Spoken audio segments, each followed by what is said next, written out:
Hallan kaçarlamda ölüm gözüme görünni şeylen görsem qarankırıp bir neçe bağlar görünüyor diye qaralıp. Ve şeyle bağ kan şu bağa gaşin yüreğim kuvvetlandı birime bağa gaşin bardım diye. Bağlara bardım ve iza ana bi mihrab kad kana ahduhu min mutaahidihi qariban. Görsem şu tadı bir mihrab yalı bir yan täze bir namaz okuyup giden yanık bir namaz jayı var diye.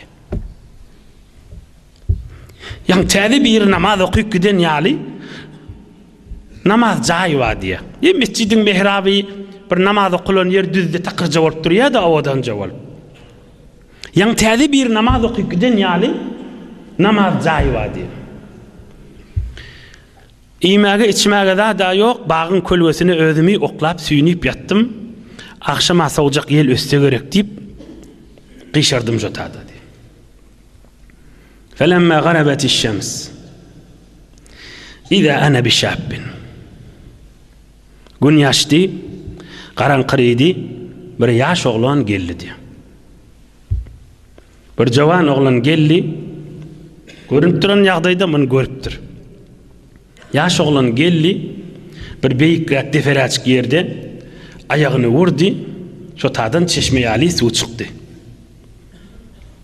Feşeribe ve tevazza ve qame fi mihrabihi.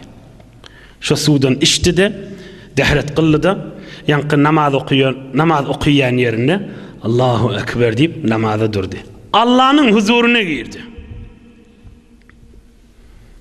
Derre oturdum, barip şu sudan Bismillah içtim. Halvan içinden çıkan su yali hem doyuruyor, hem gandırıyor, hem suyucu, hem gönül meşlik. İçtim ta doydum ve kanımdı. O şu sudan dehret kıldım ve menne kaptalını duruyup Allahu Ekber deyip menne namaza durdum diye.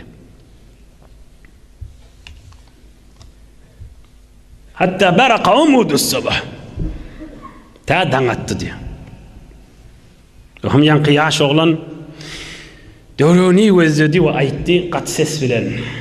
ذهب الليل بما فيه ولم أقض من خدمتك وطرا ولا من عذب ماء مناجاتك شطرا إلهي خسير من أتعب لغيرك بدنه وألجأ إلى سواك همته.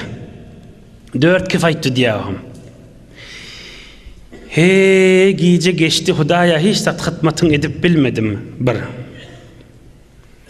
Gece geçti Hudaya sen huzurunda durumda şu akyan suyucu sudan suyucu de kanmadım ben danattı. 2. Evvel kısı Hudaya sen hıtmatın men bitirip bilmedim ondan doymadım. Yüreğim hazır bolmadı aytiyan jirem. İkincisi Hudaya sen huzurunda durumda var suyucu de akbatan sudan suyucurakti. Men kanmadım danattı. Danatsa nefil namaz okap olmayardı. Teheccüdden çıktım dedi de. Havada Hudaya deyiptir. Senden başka da sen razıçılığından başka da ödün yadatyan adam çın kösönünü deyiptir. Sen razıçılığından başka da ödün kösek kesip verirler çın kösönünü deyiptir. Ve Hudaya senden başka da gayratlarını guğurtuk kesip veren adamlar kösönünü şolara deyiptir. Şey deyip de oğra verdir. Aha ben izinden kıyırdım. Hey dur oğlum hey oğlum neydim diye. Billezî menahake lezî zerragab fe ezhebe anke melâle ta'ab. Gününüp ibadet edip yaltalık bilmeyen yaş oğlum dursana dedim diye. Mena bir gariba ya deli adam deyip yollu bilema özümde haca var yadım. Yollu yitirdim. Uluğum da yok. İçmeye suğum da yok. İyere naharım da yok. Men bir yolu salsana bir yana yetirsene dedim diye. Bir kefa edip duran Hazreti Zünnun-i Misri'ye büyük evliyalardan.